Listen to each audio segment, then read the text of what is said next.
बिस्मिल्लाहिर्रहमानिर्रहीम। अज़ीज़ तलबा व तालिबात, अस्सलामु अलैकुम। मैं हूँ आपका chemistry teacher Ehsan Afroz, class नहम केमिस्ट्री बाब नंबर 1। आज हम पहले बाब के मुख्तसर सवालात को शुरू करेंगे, जिनमें से पहले दो मुख्तसर सवाल इस लेक्चर के अंदर हम पढ़ेंगे।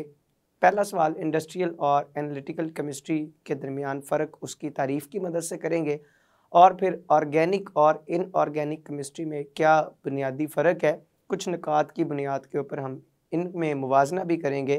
तो आए चलते हैं ग्लास बोर्ड की तरफ। मुख्तसर सवालात, बाब नंबर 1 के आखिर पे जो मुख्तसर सवालात हैं इनको शुरू करते हैं। आज 5 सवाल यहाँ पर लिखे हुए हैं। सबसे पहले हम इनको आज के लेक्चर के अंदर देखेंगे कि कैसे हल किया जा सकता है। मुख्तसर सवाल हमारी मश्क के अंदर जो पाए जाते हैं, ये बोर्ड के इम्तिहान में भी ज़्यादातर इन्हीं में से सवालात पूछ लिए जाते हैं। लिहाजा इस हवाले से आपकी जो मश्की सवालात हैं ये इंतहाई अहमियत के हामिल हैं। आप इनको अच्छी तरह से भी याद करें।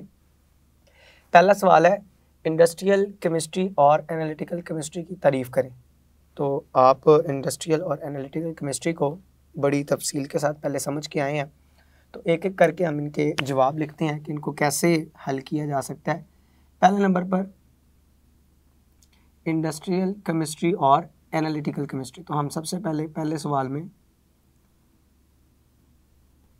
पहले सवाल के जवाब के अंदर हम क्या लिखेंगे, हम इंडस्ट्रियल केमिस्ट्री की तारीफ़ करते हैं। यहाँ पे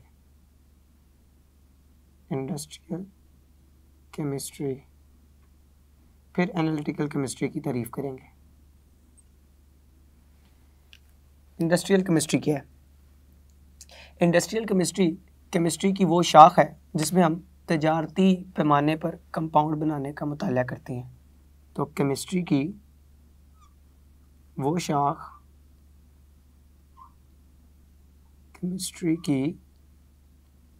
शाख, जिसमें तजारती पैमाने पर कंपाउंड बनाने का मुताला किया जाता है,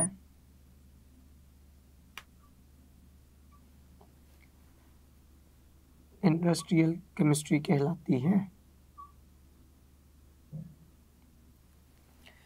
वो शाख जिसमें तजारती पैमाने के ऊपर हम मुख्तलिफ इंडस्ट्री लगाते हैं मुल्क व कौम की तरक्की की खातिर, और उसमें मुख्तलिफ़ तरह के प्रोडक्ट्स को बनाया जाता है। हम अपनी रोज़मर्रा ज़िंदगी में जो अशिया इस्तेमाल करते हैं, चाहे हम पहनने के लिए कपड़े का इस्तेमाल कर रहे हैं, रहने के लिए, घर बनाने के लिए लकड़ी का इस्तेमाल कर रहे हैं, या इस तरह की और बेशतर दूसरी चीज़ें हैं, हम उनका इस्तेमाल कर रहे हैं अपनी रोज़मर्रा की ज़रूरियात को पूरा करने के लिए। तो ये तमाम चीज़ें किसी न किसी इंडस्ट्री में ही बनाई जाती हैं, और इंडस्ट्री में बनाने के लिए हमें ऐसा मटेरियल, ऐसा मवाद चाहिए होता है जिसकी मदद से हम कम लागत के ऊपर कम पैसा खर्च करते हुए इन चीज़ों की ज़्यादा अच्छी क्वालिटी की मदद से इनको हासिल कर सकें, और फिर हम अपनी रोज़मर्रा ज़िंदगी में इनको इस्तेमाल कर सकें। तो लिहाजा केमिस्ट्री की वो शाख जिसमें तजारती पैमाने पर इंडस्ट्रियल लेवल के ऊपर जाकर हम इन कंपाउंड्स की तैयारी करवाते हैं, और उन तैयारी किस तरह से कंपाउंड बनाए जाते हैं इनका बगौर मुताला करते हैं। तो केमिस्ट्री की जिस शाख में इन तमाम बातों के बारे में इल्म हासिल किया जाता है, वो शाख क्या कहलाती है? Industrial chemistry.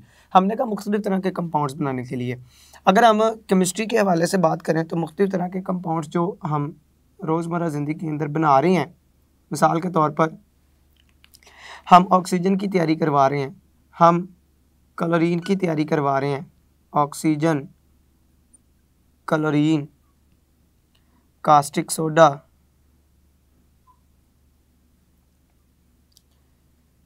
या गंधक का तेज़ाब वगैरह, ये वो मुख्तलिफ़ कंपाउंड्स हैं जिनकी तैयारी हम तजारती पैमाने के ऊपर करवाते हैं, और ये तमाम के तमाम कंपाउंड्स हमारी रोज़मर्रा ज़िंदगी में इंतहाई अहमियत के हामिल हैं। तो केमिस्ट्री की वो शाख जिसमें हम इन कंपाउंड्स की तैयारी करवाने के लिए किस तरह से इंडस्ट्री में काम करेंगे, उन तमाम चीज़ों का मुताला करते हैं, वो शाख क्या कहलाएगी? इंडस्ट्रियल केमिस्ट्री कहलाएगी। दूसरे नंबर पर है एनालिटिकल केमिस्ट्री। एनालिटिकल केमिस्ट्री को भी यहाँ पे इसकी तारीफ़ लिखते हैं।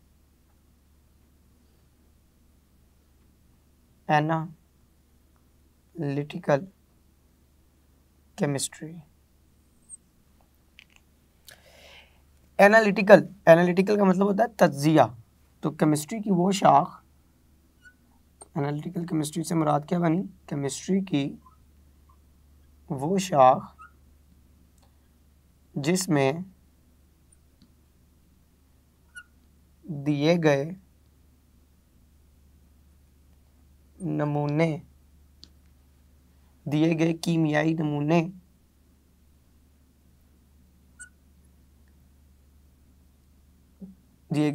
नमूने की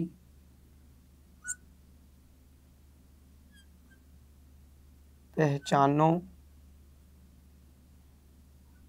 शनाख्त के साथ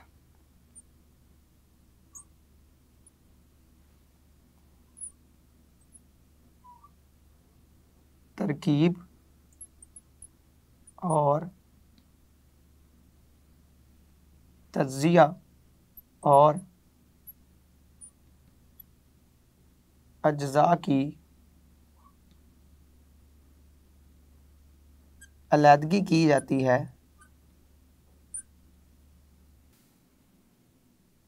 एनालिटिकल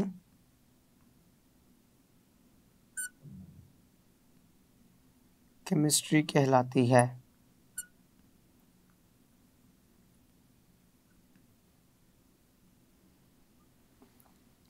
तो एनालिटिकल केमिस्ट्री के अंदर हम क्या करते हैं, जो हमें नमूना दिया गया होता है, जो हमें कीमियाई मुरक्कबात दिए गए होते हैं, जो भी हमें मटेरियल दिया गया होता है, हम उस मटेरियल में पाए जाने वाले अज्जा को एक दूसरे से अलहदा करते हैं। अलहदा करने के लिए हम उसके ऊपर तज्जिया करते हैं और साथ साथ हम उसकी तरकीब को मालूम करते हैं कि कौन कौन से अज्जा उसमें पाए जाते हैं। अलगर्ज़ ये कि हम उसमें पाए जाने वाले अज्जा की पहचान और शनाख्त वगैरह करते हैं। तो एक कंपाउंड के बारे में मुकम्मल तौर पर जानना, इल्म हासिल करना, इसके लिए हम केमिस्ट्री की जिस शाख का सहारा लेते हैं वो शाख एनालिटिकल केमिस्ट्री कहलाती है।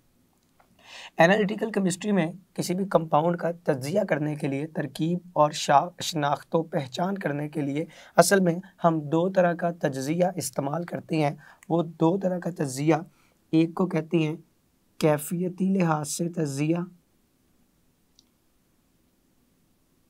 कैफियती लिहाज से तज्जिया, और दूसरा कहलाता है मिकदारी लिहाज से तज्जिया, मिकदारी लिहाज से तज्जिया। तो इन दो तरह के तज्जियात का इस्तेमाल करते हुए हम क्या करते हैं, ये सारा काम करते हैं। कैफियती लिहाज से तज्जिया से मुराद ये है कि हम किसी की दिए गए कीमियाई नमूने की तरकीब को मालूम करते हैं कि वो कौन कौन से हिस्सों के ऊपर मुश्तमिल है, उसमें कौन कौन से कंपोनेंट मौजूद है। तो अज्जाए तरकीबी को मालूम करना कैफियती लिहाज से तज्जिया कहलाता है। दिए गए नमूने की अज्जाए तरकीबी मालूम करना, ये कैफियती लिहाज से तज्जिया कहलाता है। और दूसरा होता है मिकदारी लिहाज से। मिकदारी लिहाज से तज्जिया में हम क्या करते हैं, नमूने में पाए जाने वाले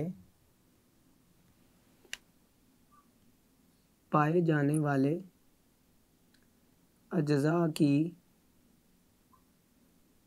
फ़ीसद मिकदार मालूम करना कि कौन सा हिस्सा कितने फ़ीसद पाया जाता है एक कंपाउंड के अंदर। तो ये दो तरह के तज्जियों का इस्तेमाल करते हुए हम क्या करते हैं, किसी कंपाउंड की शनाख्त करते हैं, पहचान करते हैं और उसकी तरकीब को मालूम करते हैं। तो केमिस्ट्री की ये शाख एनालिटिकल केमिस्ट्री कहलाती है। दूसरे सवाल की तरफ बढ़ते हैं, जो कि है ऑर्गेनिक केमिस्ट्री और इनऑर्गेनिक केमिस्ट्री में फ़र्क। जब भी हमने फ़र्क करना है ना, तो आपने अपने सफ़े के बिल्कुल दरमियान में एक लाइन लगा लेनी है और उस लाइन की मदद से आपने क्या करना है, दो चीज़ों के दरमियान में फ़र्क करना है। हमने ऑर्गेनिक और इनऑर्गेनिक केमिस्ट्री के अंदर फ़र्क करना है। तो सबसे पहले हम एक जानिब लिखते हैं ऑर्गेनिक केमिस्ट्री, ऑर्गेनिक केमिस्ट्री और दूसरी जानिब लिखेंगे इनऑर्गेनिक केमिस्ट्री, ऑर्गेनिक और इनऑर्गेनिक केमिस्ट्री।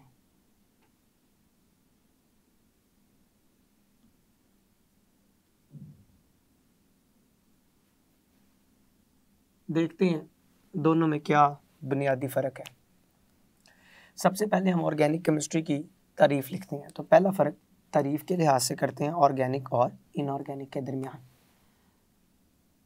तो केमिस्ट्री की वो शाख, केमिस्ट्री की वो शाख जो कार्बन और हाइड्रोजन के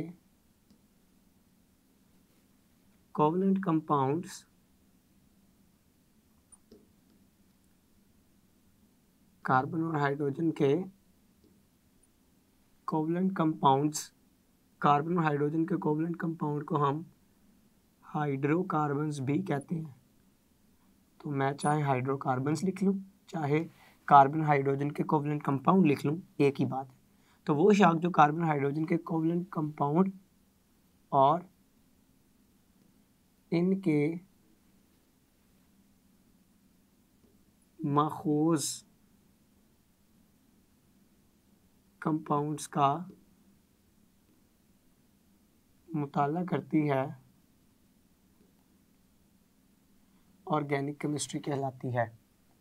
ऑर्गेनिक केमिस्ट्री में हम सिर्फ उन कंपाउंड्स की बात करते हैं जो कार्बन और हाइड्रोजन के ऊपर मुश्तमिल होते हैं, या कार्बन हाइड्रोजन के किसी रिएक्शन के नतीजे में जो कंपाउंड बने होते हैं वो उनके माखूज़ कंपाउंड कहलाते हैं। तो इन कंपाउंड्स के मुताला करने वाली शाख ऑर्गेनिक केमिस्ट्री कहलाती है। इसके बरक्स अगर हम इनऑर्गेनिक केमिस्ट्री की तारीफ़ लिखना चाहें तो हम लिखेंगे कायनात में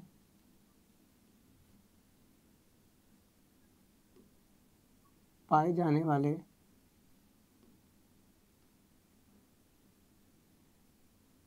तमाम एलिमेंट्स और कंपाउंड्स का मुताला केमिस्ट्री की जिस शाख में किया जाता है इनऑर्गेनिक कहलाती है। तो इनऑर्गेनिक केमिस्ट्री के अंदर दुनिया में पाए जाने वाले तमाम कंपाउंड्स और दुनिया में पाए जाने वाले हर तरह के एलिमेंट का मुताला हम इनऑर्गेनिक केमिस्ट्री के अंदर करते हैं। ये कंपाउंड इनऑर्गेनिक कंपाउंड्स कहलाते हैं। हम ये भी लिख सकते हैं कि कार्बन हाइड्रोजन के कोवलेंट कंपाउंड के अलावा जो दुनिया में तमाम सारे कंपाउंड्स पाए जाते हैं, कार्बन और हाइड्रोजन के कोवलेंट कंपाउंड ये हाइड्रोकार्बन्स भी कहलाते हैं। तो हम ये लिख सकते हैं कि इस शाख में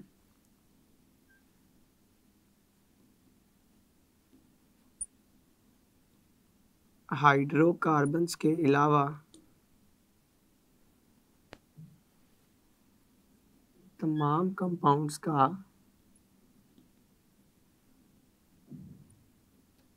मुताला किया जाता है। तमाम कंपाउंड्स का मुताला किया जाता है कार्बन और हाइड्रोजन के अलावा।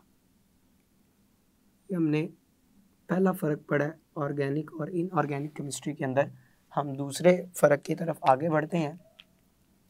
ऑर्गेनिक केमिस्ट्री के अंदर जितने भी कंपाउंड पाए जाते हैं उनके मेल्टिंग और बॉइलिंग पॉइंट निस्बतन कम होते हैं। किन की निस्बत? इनऑर्गेनिक केमिस्ट्री में पाए जाने वाले कंपाउंड्स की निस्बत। तो ऑर्गेनिक हम इस तरह से इसको लिख सकते हैं कि ऑर्गेनिक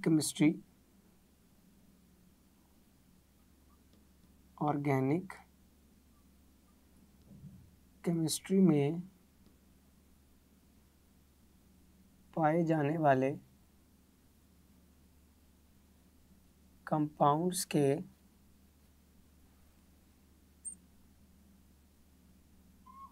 मेल्टिंग और बॉइलिंग पॉइंट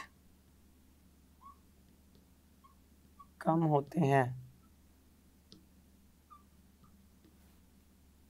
जबकि इनऑर्गेनिक केमिस्ट्री में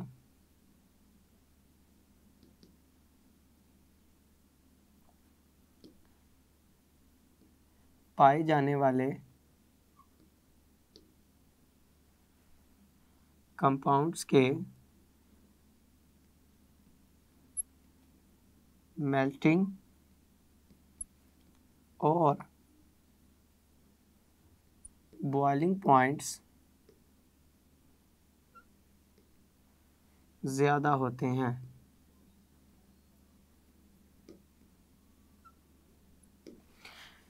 मिसाल के तौर पर अगर मैं एक इनऑर्गेनिक कंपाउंड की मिसाल लूँ, मैं मिसाल लेता हूँ सोडियम क्लोराइड की, जिसका मेल्टिंग पॉइंट 801 डिग्री सेल्सियस है।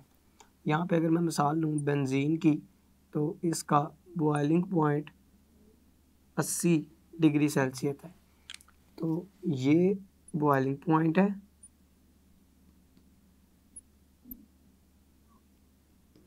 बेंजीन का, जबकि ये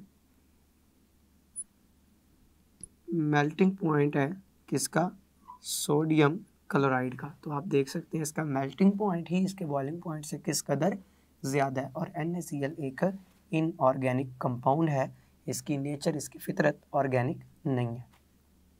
ऑर्गेनिक वो होते हैं जिसमें कार्बन और हाइड्रोजन में कोवलेंट बॉन्ड पाए जाते हैं। इसके अलावा अगर हम बात करें ऑर्गेनिक और इनऑर्गेनिक के फ़र्क की, तो हम लिखेंगे कि जो ऑर्गेनिक कंपाउंड्स होते हैं, ऑर्गेनिक कंपाउंड्स के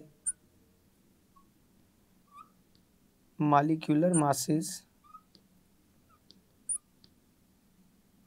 ज़्यादा होते हैं, जबकि इनऑर्गेनिक कंपाउंड्स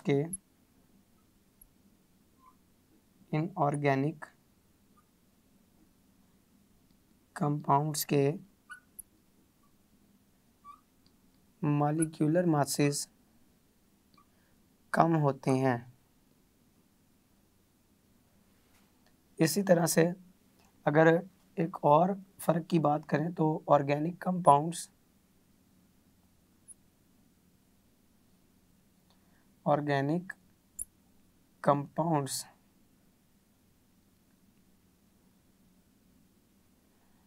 वोलेटाइल होते हैं,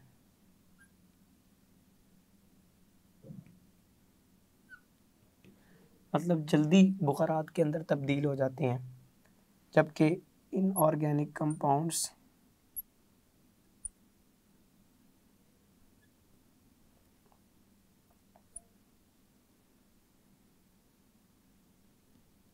निस्बतन कम वोलाटाइल होते हैं। हम लिख सकते हैं कि ऑर्गेनिक कंपाउंड्स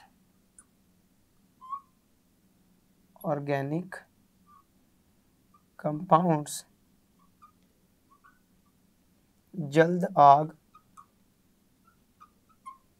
पकड़ लेते हैं, जबकि इनऑर्गेनिक कंपाउंड्स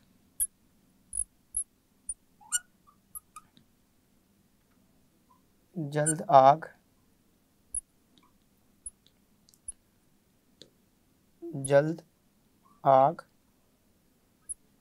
नहीं पकड़ते। तो ये कुछ ऑर्गेनिक केमिस्ट्री से ताल्लुक़ रखने वाले कंपाउंड्स और इनऑर्गेनिक केमिस्ट्री से ताल्लुक़ रखने वाले कंपाउंड्स के दरमियान मैंने आपको फ़र्क बताए हैं।